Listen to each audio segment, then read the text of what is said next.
에, 머리가 좋은 사람은 우리가 IQ가 높다 그렇게 얘기합니다. Intellectual quotient가 높다 그런 얘기죠. 지적 능력을 이제 숫자로 표현한 것입니다. 우리 한국 분들 공부하는 거 굉장히 좋아하시고 또 이게 학업에 대한 열중이 있어서 IQ가 높은 사람이 아주 복받은 사람이라고 생각하고 그렇게 여기고 있습니다. 근데 지적 능력이 있다고만 행복한가 질문을 해보게 됩니다. 사실은 그렇지 않다고 생각이 들어요. 이 지적 능력만큼 인격적으로 이게 떠받쳐 줄 때 그것이 균형이 돼가지고 행복한데, 지적 능력만 앞서게 되면은 너무 똑똑하다 보니까 아는 게 많고 많이 알다 보니까 다른 사람 가르쳐 주려고 하다 보니까 지적하고 또 정지하고 평가하고 그러면서 오히려 다른 사람들 힘들게 하는 경우들도 있는 경우들이 우리가 알 수가 있습니다. 제가 지난 8월 초에 아들이 세인트루이스로 이제 이사를 가서 저 아내와 함께 차로 방문을 했어요. 이제 간 김에 근처에 뭐 어디 갈 데 있나 해서 알아봤더니 한 1시간 반 정도 걸리는데 일리노이스의 스프링필드라고 하는 곳에 링컨 대통령이 이제 로여가 돼가지고 대통령 될 때까지 살았던 또 그런 집이 있습니다.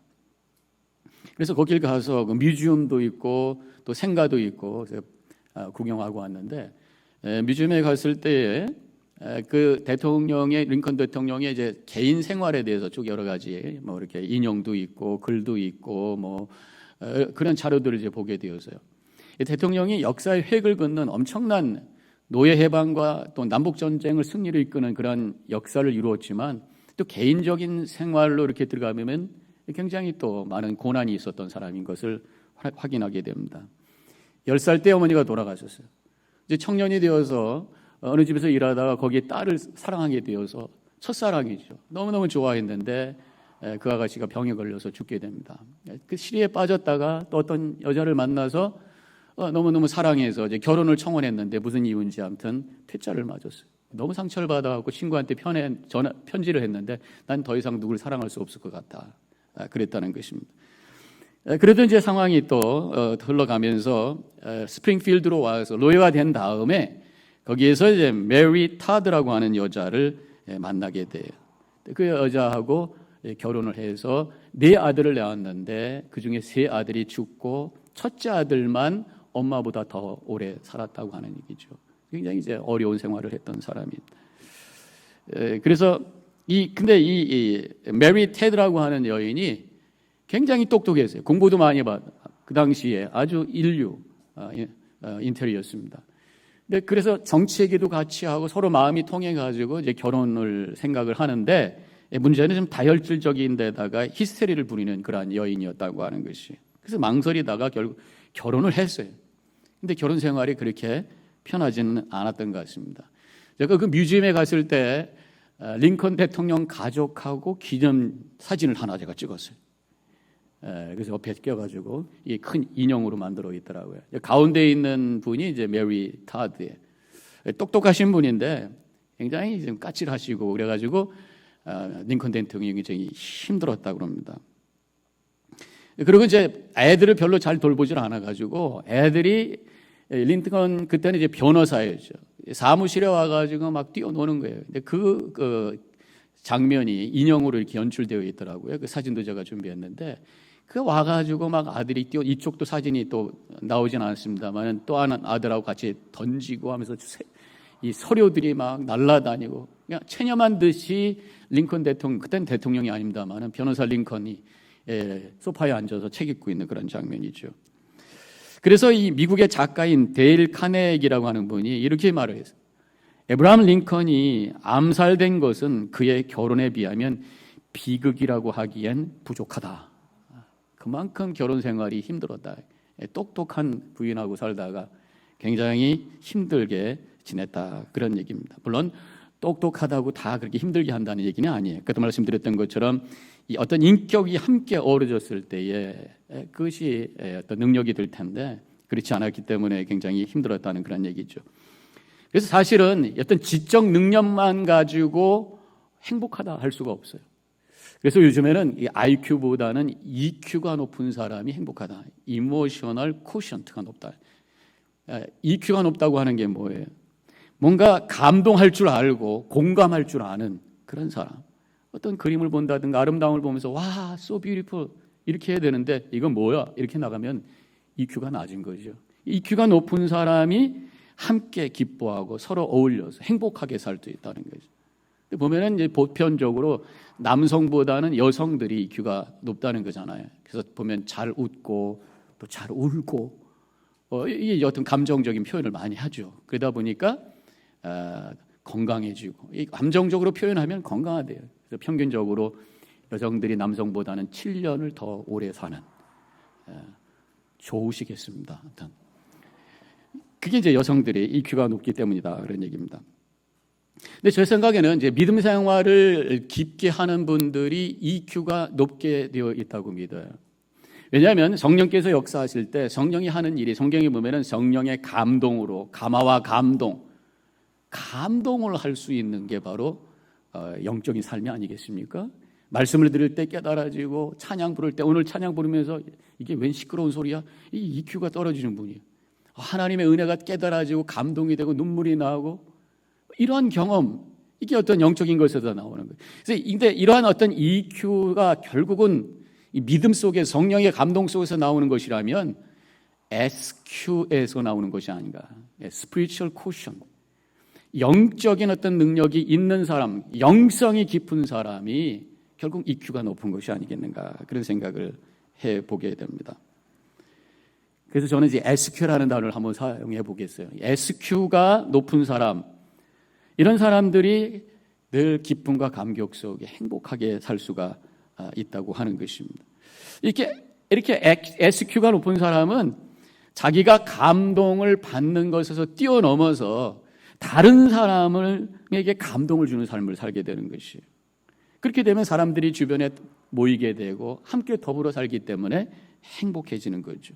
우리 믿는 사람들은 거룩한 영향력을 끼친다. 거룩한 영향력이 결국은 그 사람들에게 다른 사람들에게 감동을 주는 삶을 사는 것이. 어려움 속에서도 믿음으로 이겨내는 모습으로 감동을 줍니다. 사랑을 말로만 하는 것이 아니라 마음과 행동으로 느끼게 해주는 거예요. 긍휼과 선행으로 감동을 주는 사람이 되는 것입니다. 위로의 말, 격려의 말로, 확신의 말로 다른 사람들에게 감동을 주는 삶. 이것이 바로 믿는 자. 우리 뉴저지연합교회의 성도님들이 되시기를 주님의 이름으로 간절히 축원합니다. 그런데 이렇게 다른 사람들에게 감동을 주는 것도 좋지만 더 좋은 게 있어요. 그것이 바로 하나님께 감동을 주는 성도님들이 되어야 될 줄로 믿습니다. 제가 이 말씀을 지금까지 드린 것은 오늘 솔로몬이 하나님께 감동이 되는 예배를 드렸기 때문에 그런 거예요. 하나님이 감동이 돼가지고 내가 너에게 뭘 할고 내가 너에게 뭘 줄까 그렇게 하시면서 다가오시는 주님의 모습을 보면서 와, 하나님께 감동을 주는 성도가 되는 것이 얼마나 아름다운가. 특별히 오늘 이 예배가 하나님께 감동되어지는 예배가 되시기를 주님의 이름으로 간절히 축원합니다. 오늘 솔로몬 이야기 속에서 이 하나님께 감동되는 이야기가 나오는데 바로 그가 하나님께 드렸던 일천 번제를 통해서 하나님께서 감동이 되신 것입니다. 일천 번제, 1000마리의 짐승으로 양으로 하나님께 제물을 드렸단 말이에요. 그럼 하나님께서 1000마리, 야 많은 걸 네가 나한테 드렸구나, 바쳤구나. 그래서 감동하셨을까? 하나님이 뭘 부족해서 많은 걸 받기를 원하시는 분이 아니에요. 하나님은 양보다 그 중심을 보시기에 그 마음을 통해서 하나님께 진실한 예배를 드릴 때 하나님께서 감동하시는 줄로 믿으시기를 바랍니다. 그래서 보니까요, 성경에 마가복음 12장에서 예수님께서 가난한 과부가 드렸던 2렙돈 때문에 감동하시는 이야기가 나와요. 그때 아마 성전에 이렇게 우리가 드리는 것처럼 헌금을 드리는 무슨 통이 있었던 것 같아요. 부자들은 와가지고 철렁하면서 헌금을 했는데 가난한 과부가 와서 딸랑하면서 2개의 렙돈을 드린 거예요. 근데 하나님께서는 부자들 이들이 헌금을 많이 했다 감동하신 것이 아니라 이 2렙돈을 드린 그 과부를 칭찬하시면서 감동하는 얘기가 나온단 말이에요. 자, 그러면 이 2렙돈이 2개의 렙돈이 도대체 얼마의 가치가 있길래? 그래서 제가 찾아보니까 하루 일당의 64분의 1이 2렙돈이다. 그러면 요새 하루 일당을 한 150불 잡아볼까요? 150불 나누기 64 하니까 바로 2.34. 그래도 채워줘. 그래서 3불을 드렸는데 예수님께서 그거 보면서 너무 좋다, 감동이 되셔서 기뻐하시고 계신 그런 모습을 본다면 우리 하나님은 외모를 보시는 하나님이 아니라, 양을 보시는 하나님이 아니라 우리의 중심을 보시고 우리의 믿음을 보시고 우리의 마음을 보시면서 예배를 받으시는 분인 줄로 믿습니다. 오늘 4절에 솔로몬이 그 제단에 1000번제를 드렸더니, 이 1000번, 1000번이 아니라 1000번제, 1000마리의 짐승으로 드린 burnt offering이라는 그런 말이죠. 근데 한국에서 이제 이걸 가지고 1000번제 특별 헌금, 1000번제 특별 기도회, 1000이라는 숫자를 가지고 특별 기도회를 만들거나 그런 것들을 하는 것을 보게 됩니다. 또 어느 교회에서는 100일 기도회. 근데 사실 이 100일 기도회라고 하는 것이 불교에서 나온 거래요. 불교에서 100일 동안 하루에 3번씩 무슨 기도문을 읽고 그런다고 하는데, 특별히 그 100일 기도는 아이들 입시철에 엄마들이 와가지고 그냥 100일 기도하면서 우리 아들 붙여주세요 그런다고 그래요. 근데 이게 이제 교회로 들어와가지고 100일 기도회가 생겼다. 이 1000일 동안 하는 어떤 것도 아마 그런 영향이 아닐까. 그래서 1000일 동안 하는 거, 100일 동안 하는 거, 이거는 사실 성서적인 게 아닙니다. 굳이 성서적으로 특별 기간에 어떤 기도회를 갖는다면 40일 기도가 맞아요. 왜냐하면 모세가 하나님과 만나서 그 계명을 받기 위해서, 율법을 받기 위해서 40일 금식했어요. 예수님께서 사역을 시작하기 전에 광야에서 40일 기도를 하셨어요. 특별 기도. 이 40일 기도가 맞아요. 어쨌든 오늘 말씀을 통해서 우리가 깨닫는 것은, 지금 솔로몬이 하나님께 1000번제를 드렸다고 하는 것은 자신이 왕으로서 하나님을 향해서 최선을 다해서, 마음을 다해서 예배를 드렸다는 말이죠. 그때 하나님께서 그 예배를 받아주셨다고 하는 것입니다. 요즘에 우리가 영상으로 예배를 많이 드리면서 예배에 대해서 다시 한번 그 중요성을 생각을 하게 됩니다. 오늘 이 1000번제 솔로몬이 드렸던 예배를 통해서 우리가 드려지는 예배가 정말 하나님 받으시고 감동하는 예배가 되고 있는가 점검해 보시고, 어떻게 하면 우리의 예배가 내가 감동받고 내가 은혜 받기 전에 하나님 영광 돌리고 하나님 감동할 수 있는 예배가 될 것인가, 오늘 깨닫고 또 결단하는 시간이 되기를 원합니다. 보니까 오늘 말씀에서 첫 번째 예배의 동기가 뭔가 생각을 해보게 돼요. 예배의 동기는 하나님 여호와를 사랑하기 때문에. 그래서 오늘 3절에 보니까 솔로몬이 여호와를 사랑하고 이렇게 시작하죠. 부친 다윗의 법도를 행하였으나 산당에서 제사하며 분향하였더라. 성경적으로 보면은 산당에서 제사한 것에 대해서 좀 섭섭한 마음을 갖고 있어요. 1000번제도 산당에서 드렸어요. 그 이유는 제단이 컸기 때문에, 성전이 아직 만들어지지 않았고 성막밖에 없기 때문에 그것은 드릴 수가 없었기 때문에 아마 그랬던 것 같아요. 그렇지만 그 동기가 정확하게 나와요. 여호와를 사랑하고, 하나님을 사랑했기 때문에. 우리 하나님도 인격적인 하나님이기 때문에 우리와 교제하기를 원하시고 우리의 사랑을 받기를 원하신단 말이에요. 우리가 예배 정의를 얘기할 때에 여러 가지를 얘기할 수 있습니다만은, 그 단어 자체를 가지고 worship이라는 단어를 가지고 풀면은 worthship, 가치를 드린다. 그래서 하나님을 가장 높으신 가치 있는 분으로 고백하는 시간이 바로 예배다, 이렇게 정의할 수가 있어요. 그런데 우리 하나님께서 꼭 우리가 가치를 고백해야지만 가치 있는 분이, 우리가 가치를 인정하지 않아도 그분은 이미 창조주이시고 모든 것을 주관하시고 모든 것을 갖고 계시는 주권자, 최고의 통치자, 가치 있는 분이신 줄로 믿습니다. 그러니까 하나님께서 원하시는 것은 그 이상의 것이, 그런 어떤 가치를 나에게 인정해 주라, 그러한 기대감보다는 우리를 사랑하셔서 우리와 만나시기 원하시고 우리의 사랑의 고백을 받기를 원하시고 영적으로 교감하시고 교통하기를 원하시는 것이 바로 하나님의 마음이라고 하는 것이, 어떤 이미지로 설명한다면 성경에 나오는 이미지, 탕자가 세상을 향해서 막 살다가 아버지에게 돌아와서 아버지 하고 끌어앉아 서로 기뻐하면서 끌어안고 그 사랑을 고백하는 것처럼, 우리가 세상에서 막 세상 것을 쫓아 살다가 이 자리에 와서 하나님 사랑합니다, 하나님 품에 안겨서 하나님 좋아요, 이 주님과의 영적인 교제와 하나님의 사랑의 고백을 하는 그런 예배가 되기를 주님께서 원하신다고 하는 것입니다. 사랑한다고 하는 게 뭡니까? 사랑을 하게 되면은 함께 있는 것 자체가 행복해. 이 사람이 나에게 뭘 해줄 건가, 내가 뭘 해줘야지, 어떤 그런 기브 앤 테이크가 아니라 그냥 함께 그냥 마주 앉아서 이야기하는 것만 해도 행복한 거예요. 이게 사랑인 거예요. 바로 주님도 마찬가지입니다.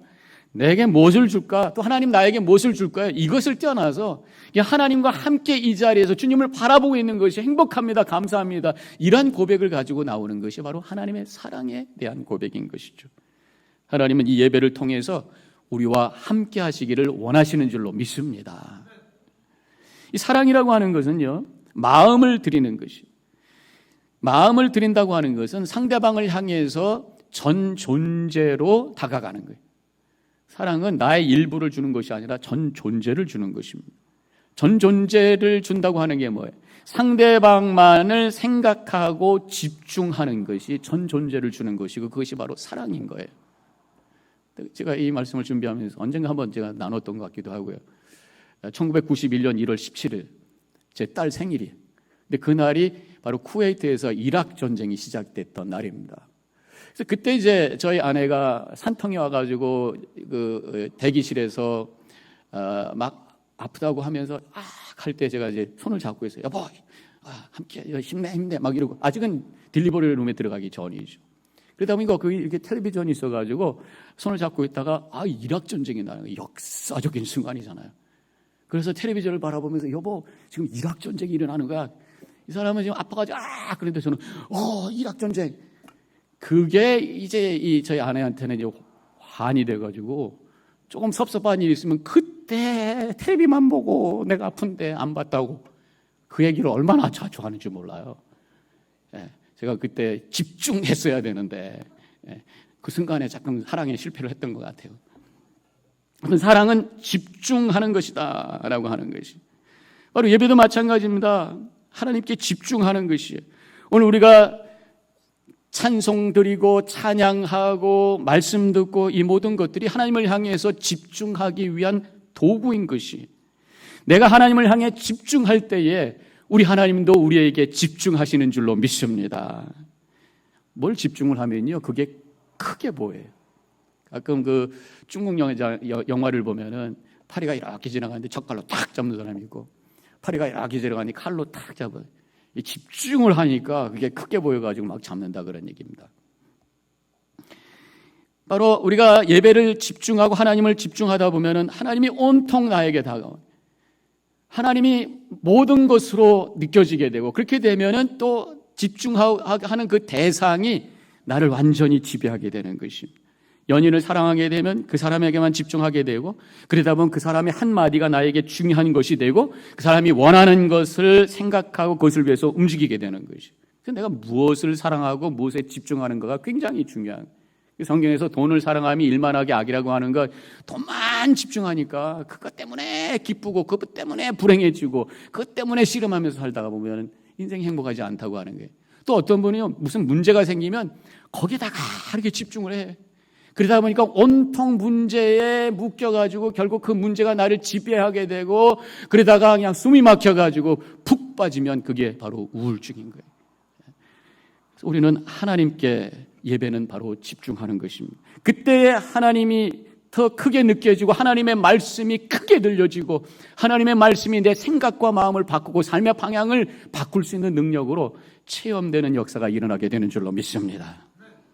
우리가 하나님을 사랑하면서 예배할 때 집중하면서 크게 보아야 될 것이 결국은 십자가예요.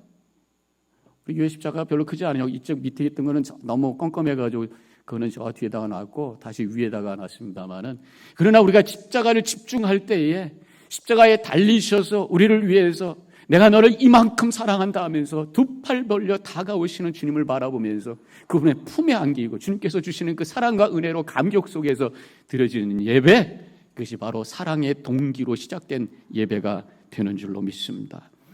이때 주님의 눈동자를 바라보는 거예요. 그래서 나를 사랑해서 다가오시는 그분의 눈과 내 눈이 맞춰지면서 그분의 사랑이 느껴지면서 감격 속에서 찬양하는 그 고백, 그때 우리는 이렇게 찬양할 수 있죠.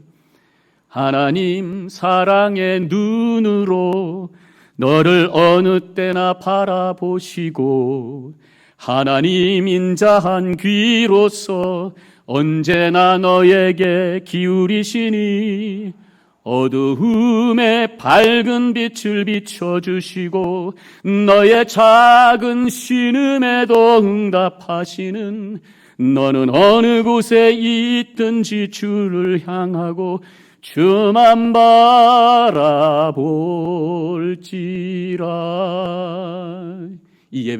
오늘 이 예배가 주님만을 바라보고 주님의 마음으로 충만한 귀한 예배가 되시기를 주님의 이름으로 간절히 축원합니다.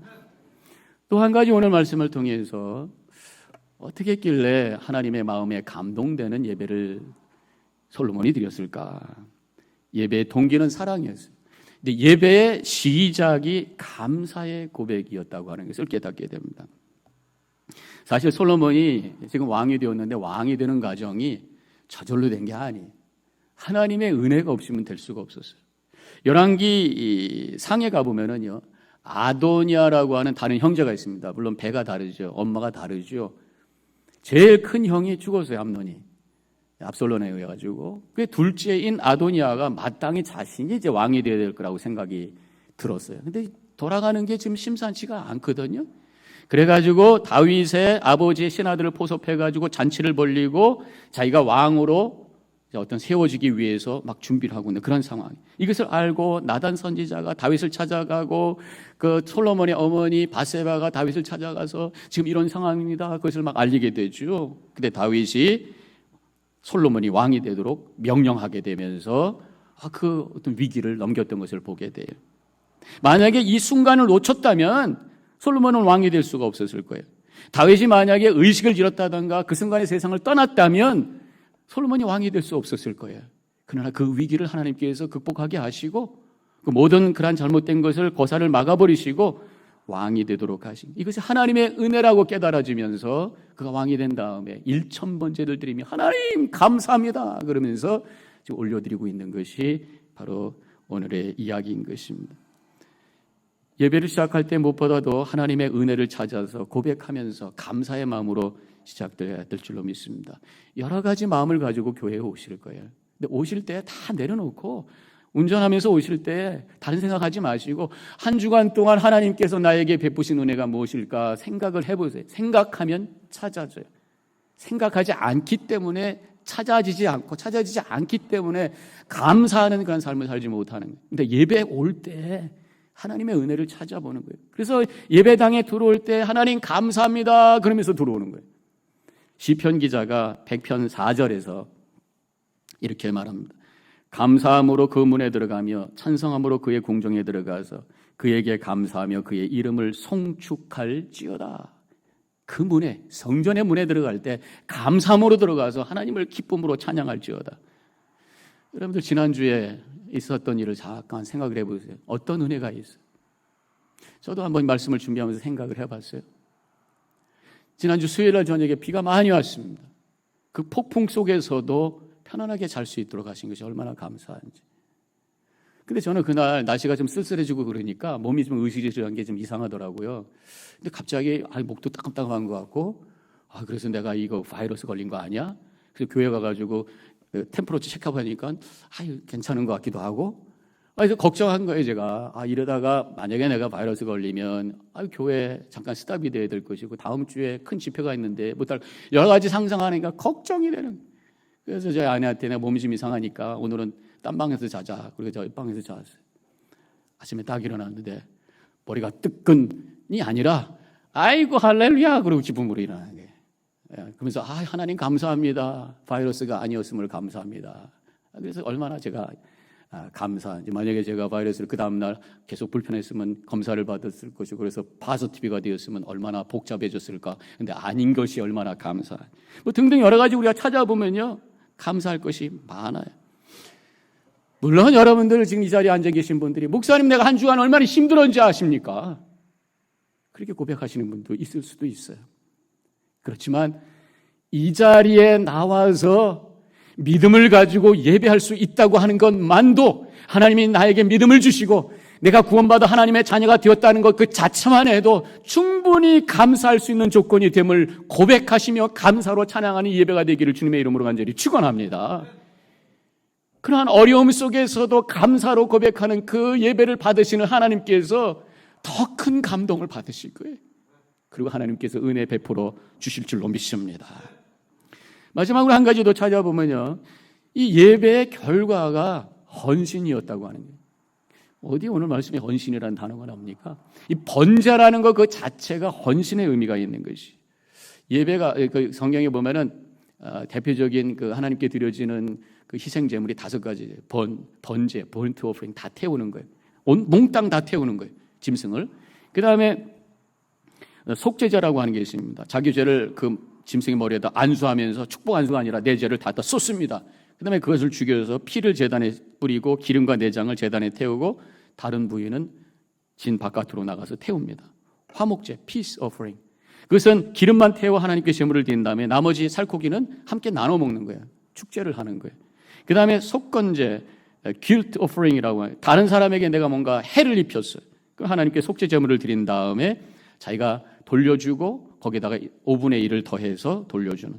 또 소제는 grain offering, 그래서 곡식을 빻아서 하나님께 드리는 거 등등 있는데, 이 번제라고 하는 것은 전부 다 태워 나의 모든 것을 다 하나님께 드립니다. 헌신의 고백으로 드려지는 것이 바로 번제인 거예요.